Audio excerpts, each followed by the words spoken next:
Good morning everyone. It is the first video of chapter 2, that is factors and multiples. ये जो chapter है factors and multiples, ये class 5 और class 6 दोनों में है, तो ध्यान दीजिएगा। चैप्टर 2 मतलब क्लास 6 में ये चैप्टर 2 में दिया हुआ है और क्लास 5 के बुक में ये चैप्टर 5 में दिया हुआ है। सबसे पहले है कि फैक्टर्स एंड मल्टीपल्स होता क्या है। तो फैक्टर क्या होता है पहले उसको जान लेते हैं। कहता है कि a factor of a number is an exact divisor of that number. किसी भी नंबर का जो फैक्टर है वो उस नंबर का एग्जैक्ट डिवाइज़र होता है, यानी अगर किसी नंबर को उसके फैक्टर से हम डिवाइड करते हैं तो वो पूरी तरह डिविजिबल होता है, मतलब कुछ रिमाइंडर नहीं बचता है। जैसे 15 का फैक्टर हो गया 1, 3, 5 एंड 15, क्योंकि इन चारों नंबर से 15 जो है वो पूरी तरह डिविजिबल हो जाता है। उसके बाद है मल्टीपल। कहता है कि a number is said to be a multiple of any of its factors. कहता है कि एक नंबर जिसको हम मल्टीपल किसको कह सकते हैं, तो कहता है कि एक वैसा नंबर जो अपने किसी भी factor a number is said to be a multiple of any of its factor. हाँ, कोई भी जो नंबर है वो अपने फैक्टर का मल्टीपल होता है। जैसे 2 जो है इसका मल्टीपल क्या हो गया, तो 2, 4, 6, 8 एट्सेट्रा। अब जो डिफिनीशन में दिया हुआ है कि कोई भी जो नंबर है वो अपने फैक्टर का मल्टीपल है, वो हम यहाँ से समझ लेंगे कि जैसे 15 है तो 1, 3, 5, 15 दिया हुआ है। अब 15 जो है वो इन चारों का मल्टीपल हो गया, 1 का भी, 3 का भी, 5 का भी, 15 का भी, मतलब चारों का मल्टीपल 15 हो गया। उसके बाद है कि वेरियस टाइप्स ऑफ नंबर जो हम अभी तक पढ़े हैं उसको कुछ कैटेगरी में बांटा गया है। सबसे पहला है इवन नंबर्स। किसको कहते हैं, तो all the multiples of 2 are called even number. जितने भी नंबर्स 2 के मल्टीपल्स होते हैं उनको हम इवन नंबर कहते हैं, जैसे 2, 4, 6, 8 एट्सेट्रा। फिर कहता है odd numbers which are not multiples of 2 are called odd numbers. वैसा नंबर जो 2 का मल्टीपल नहीं है तो उसको हम ऑड नंबर कहते हैं, जैसे 1, 3, 5, 7, 9 एट्सेट्रा। फिर आता है प्राइम नंबर किसको कहते हैं, तो each of the numbers which have exactly 2 factors namely 1 and itself is called a prime number. वैसा नंबर, हर वो नंबर जिसका मात्र 2 फैक्टर हो, 2 के अलावा और कुछ नहीं हो, मात्र 2 फैक्टर हो, एक 1 हो और दूसरा वो खुद हो, तो उसको हम कहते हैं प्राइम नंबर। For example 2। अब 2 का फैक्टर क्या है, तो 1 है और 2 है। इसके अलावा तो कोई फैक्टर नहीं है 2 का, मतलब कोई नंबर नहीं है इसके अलावा जिससे 2 डिविजिबल हो सके पूरी तरह, तो इसीलिए ये दोनों 2 का फैक्टर हो गया। 3 का फैक्टर हो गया 1, 3। अब इस दोनों में जो फैक्टर है वो एक तो 1 है और दूसरा वो नंबर खुद है। इसमें 2 है, इसमें 3 है, तो इसको हम कहते हैं प्राइम नंबर। फॉर एग्जांपल है 2, 3, 5, 7, 11, 13 एट्सेट्रा, बहुत सारे होते हैं। फिर है कंपोजिट नंबर्स। कहता है कि numbers having more than 2 factors are known as composite number. वैसा नंबर जिसमें 2 से ज़्यादा फैक्टर हो तो उसको कहते हैं कंपोजिट नंबर। कंपोजिट नंबर जो है वो जस्ट प्राइम नंबर्स का उल्टा होता है। वैसा नंबर जिसका 2 से ज़्यादा फैक्टर हो, तो फॉर एग्जांपल 4, 6, 8, 9, 10, ये सारे जो नंबर्स हैं, इसके अलावा भी और भी नंबर्स हैं, इनके 2 से ज़्यादा फैक्टर्स होते हैं, इसीलिए ये कंपोजिट नंबर है। फॉर एग्जांपल 4 का फैक्टर है 1, 2, 4, 6 का फैक्टर है 1, 2, 3, 6, तो मोर देन 2 फैक्टर्स है, इसमें भी मोर देन 2 फैक्टर्स है, तो इसलिए ये जो सारे नंबर है वो कंपोजिट नंबर्स हो गया। कुछ इंपॉर्टेंट फैक्ट्स है, इसको याद रखिएगा। जैसे पहला है कि 1 is neither prime nor composite. 1 जो है वो ना ही प्राइम नंबर है और ना ही कंपोजिट नंबर है। दूसरा है कि 2 is the lowest prime number. 2 जो है वो सबसे छोटा प्राइम नंबर है। उसके बाद तीसरा है कि 2 is the only even prime number. 2 जो है वो एकमात्र इवन प्राइम नंबर है, यानी बाकी जितने भी प्राइम नंबर है वो सारे ऑड है, सिर्फ 2 ही एक ऐसा प्राइम नंबर है जो कि इवन है। उसके साथ साथ ये भी याद रखेंगे कि all other even numbers are composite number, यानी 2 को छोड़ करके बाकी जितने भी इवन नंबर्स है वो सारे कंपोजिट नंबर्स होते हैं। उसके बाद है ट्विन प्राइम्स किसको कहते हैं, तो 2 consecutive odd prime numbers are known as twin primes. वैसा 2 लगातार आने वाला प्राइम नंबर जिसमें 2 का अंतर हो, जैसे 1, 2 3 है, तो 2 तो इवन नंबर हो गया, तो 1 और 3 में कितना का डिफरेंस है, 2 का, तो ये हो गया ट्विन प्राइम्स। जैसे 3 5 5 7 11 13 17 19, ये सारे जो है वो ट्विन प्राइम्स है। कंसेक्यूटिव का मतलब होता है लगातार, यानी लगातार जो प्राइम नंबर आ रहा है उसी को हम काउंट करते हैं, बीच में अगर इवन है तो उसको छोड़ देते हैं। तो ट्विन मतलब 2 पेयर में है, तो इसलिए ये सारे जो है वो ट्विन प्राइम्स हो गया।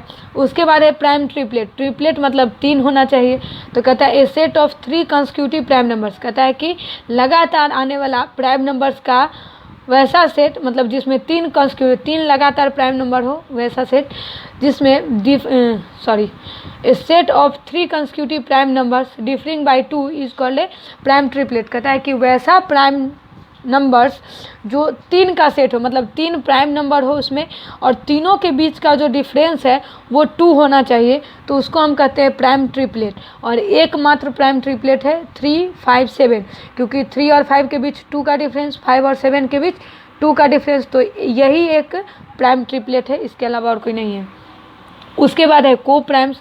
कहता है कि 2 numbers are said to be coprimes if they do not have a common factors. कहता है कि वैसा 2 नंबर जिसका 1 को छोड़ करके कोई अदर कॉमन फैक्टर नहीं हो, तो उसको हम कहते हैं को प्राइम्स, है ना। If they do not have a common factor other than 1 को छोड़ करके अगर उस दोनों नंबर में कोई दूसरा कॉमन फैक्टर नहीं है, तो उसको हम कहते हैं को प्राइम्स। फॉर एग्जांपल 2 3, 2 और 3 जो है इसमें कॉमन फैक्टर सिर्फ 1 है, 1 के अलावा और किसी टेबल में ये दोनों नहीं है। 3 4 का भी कॉमन फैक्टर 1 है, 4 5 का भी कॉमन फैक्टर 1 है, तो इसीलिए ये जो सारे नंबर्स हैं पेयर्स, ये सारे को प्राइम्स के पेयर हो गए। उसके बाद है कुछ नोट कि जैसे कोई भी 2 प्राइम नंबर अगर है तो वो को प्राइम्स होगा हमेशा ही, अगर कोई 2 प्राइम नंबर्स है तो वो को प्राइम्स हो जाएगा। दूसरा है कि अगर कोई 2 को प्राइम नंबर है तो ये ज़रूरी नहीं है कि वो प्राइम नंबर होगा। फॉर एग्जांपल इसको समझ लेते हैं कि कोई 2 प्राइम नंबर कि जैसे 2 और 3 दोनों को अगर हम अलग अलग देखें तो ये दोनों प्राइम नंबर है, लेकिन अगर हम साथ में इसको लिखते हैं पेयर बना करके, तो केवल 1 एक ऐसा फैक्टर है जो दोनों को डिवाइड कर सकता है पूरी तरह। तो इसीलिए कहते हैं कि अगर कोई 2 प्राइम नंबर है तो वो को प्राइम ज़रूर होगा, मतलब हमेशा ही होगा। दूसरा कहता है कि 2 को primes need not be prime numbers. अगर 2 प्राइम नंबर्स है को प्राइम्स है तो ये ज़रूरी नहीं है कि वो हमेशा प्राइम नंबर्स होगा। फॉर एग्जांपल यहाँ दिया हुआ है कि 9 और 10 है, तो 9 और 10 जो है वो इंडिविजुअली अगर हम दोनों को देखें तो 9 भी कंपोजिट नंबर है और 10 भी कंपोजिट नंबर है, लेकिन अगर दोनों को हम साथ में लेते हैं इस तरह से पेयर में, तो सिर्फ 1 है दोनों का कॉमन फैक्टर, मतलब 1 के अलावा कोई ऐसा नंबर नहीं है जिससे 9 और 10 दोनों पूरी तरह डिविजिबल हो। तो इसलिए 9 और 10 जो है वो को प्राइम्स है, लेकिन 9 और 10 प्राइम नंबर नहीं है। तो ये दोनों फैक्ट हम जरूर याद रखेंगे। उसके बाद है परफेक्ट नंबर किसको कहते हैं, तो किसी भी नंबर का जो भी फैक्टर है सारे फैक्टर्स का हम सम निकाल लेते हैं, और जो सम आता है वो अगर उस नंबर का ट्वाइस है यानी 2 गुना है, तो वो नंबर जो है वो परफेक्ट नंबर है। जैसे यहाँ पे हम 6 लिए हैं, 6 एक परफेक्ट नंबर है। क्यों? क्योंकि 6 का जो फैक्टर है वो लिख लिए 1 2 3 6, सबको हम ऐड किए तो आया 12, और 12 जो है वो 6 का 2 गुना है, ट्वाइस है, तो इसीलिए ये 6 जो है वो परफेक्ट नंबर है। 28 भी परफेक्ट नंबर है, आप इसको ज़रूर करके देखिएगा। उसके बाद है finding prime and composite numbers from 1 to 100। 1 से 100 तक में प्राइम नंबर और कंपोजिट नंबर अगर हमको निकालना हो, ढूंढना हो, तो हम किस तरह से निकालेंगे, तो उसके लिए एक ग्रीक मैथमेटिशियन है जिनका नाम है इरेटोस्थेनीस। उन्होंने एक रूल दिया था कि जैसे ये जो दिया हुआ है कि नंबर को ढूंढना है प्राइम नंबर और कंपोजिट नंबर, तो उसके लिए उन्होंने एक मेथड बताया था, सीव ऑफ इरेटोस्थेनीस कहते हैं जिसको, मतलब उसको छांट लेना, सीव मतलब अलग अलग कर लेना दोनों को। तो वो आपके बुक में दिया हुआ है, पेज नंबर 24 में है। जैसा कि यहाँ दिया हुआ है, एक टेबल इस तरह से बना लेते हैं, 1 से 100 तक काउंटिंग लिख लेते हैं। मालूम है कि 1 ना तो प्राइम नंबर है ना कंपोजिट नंबर है, तो इसीलिए इसको हम बॉक्स में घेर देंगे। उसके बाद 2 से हम स्टार्ट करेंगे, 2 को सर्कल करेंगे, और जितने भी नंबर्स 100 तक में जितने भी नंबर्स हैं उसमें से सारे इवन नंबर को हम क्रॉस करते चले जाएंगे। उसके बाद 3 को सर्कल करेंगे, फिर जितने भी नंबर्स 3 के टेबल में आते हैं सबको क्रॉस करते चले जाएंगे। 4 जो है वो 2 के टेबल से क्रॉस हो चुका होगा। फिर 5 को सर्कल कर लेंगे और जितने भी नंबर 5 के टेबल में आते हैं उसको हम क्रॉस करते चले जाएंगे। 6 2 के टेबल से क्रॉस हो चुका होगा, फिर 7 को सर्कल कर लेंगे। मतलब इस तरह से हम करते करते 100 तक पहुँचेंगे। तो कुछ नंबर होगा जिसको हम सर्कल कर चुके होंगे और कुछ नंबर होगा जिसको हम क्रॉस कर चुके होंगे। तो जितने भी सर्कल में नंबर होंगे वो सारे प्राइम नंबर्स होते हैं और जो क्रॉस किया हुआ नंबर है वो सारे कंपोजिट नंबर्स होते हैं। इस पे बेस्ड है आपका एक्सरसाइज 2A का क्वेश्चन नंबर 9, जो कि यहाँ दिया हुआ है कि कहता है कि make a list of 7 consecutive numbers none of which is prime. कहता है कि 7 लगातार नंबर्स वैसा ढूंढना है जिसमें कोई भी प्राइम नंबर नहीं आना चाहिए। तो उसको हम इसी टेबल से ढूंढ लेंगे, आप भी ढूंढ सकते हैं, 90 से है। उसके बाद है क्वेश्चन नंबर 14, 15 और 16। कहता है कि इसको एक्सप्रेस करना है किस फॉर्म में। तो 14 को करना है 2 ऑड प्राइम्स के फॉर्म में, 15 में 3 ऑड प्राइम्स और 16 में सम ऑफ ट्विन प्राइम्स। तो इसको किस तरह से करते हैं, बहुत ही आसान है। जैसे 14 जो है इसको 2 ऑड प्राइम्स के फॉर्म में करना है।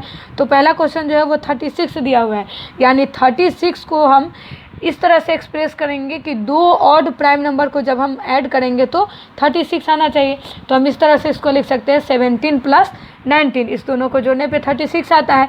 दोनों प्राइम नंबर है और दोनों ऑड भी है, तो इसीलिए हम लिख देंगे 17 + 19। उसी तरह से 15 में 3 ऑड प्राइम ले लेंगे और 16 में ट्विन प्राइम्स ले लेंगे। तो इस तरह से आपका एक्सरसाइज 2A जो है वो कंप्लीट सॉल्व हो जाएगा। इसको आप कर लीजिएगा और साथ में जो भी डिफिनीशन अभी पढ़ाया गया है उसको ज़रूर याद कर लीजिएगा। उसके बाद क्लास 5 के जो बच्चे हैं वो इसमें से जितने भी टर्म के आगे टिक लगाया हुआ है वो सारे टर्म नोट कर लेंगे कॉपी में, क्योंकि आपकी बुक में सारे का डिफिनीशन नहीं दिया हुआ है। तो इसलिए आप इसको कॉपी में नोट करके याद कर लीजिएगा और फिर आप अपने बुक से, मतलब क्लास 5 के बुक से एक्सरसाइज 10 का क्वेश्चन नंबर 1 to 5 बना लीजिएगा। उसके बाद नेक्स्ट है डिविजिबिलिटी टेस्ट, जो 5 को भी पढ़ना है और 6 को भी पढ़ना है। तो नेक्स्ट वीडियो में हम डिविजिबिलिटी टेस्ट पढ़ेंगे, तब तक इसको सॉल्व कर लीजिएगा ज़रूर। तब तक के लिए थैंक यू।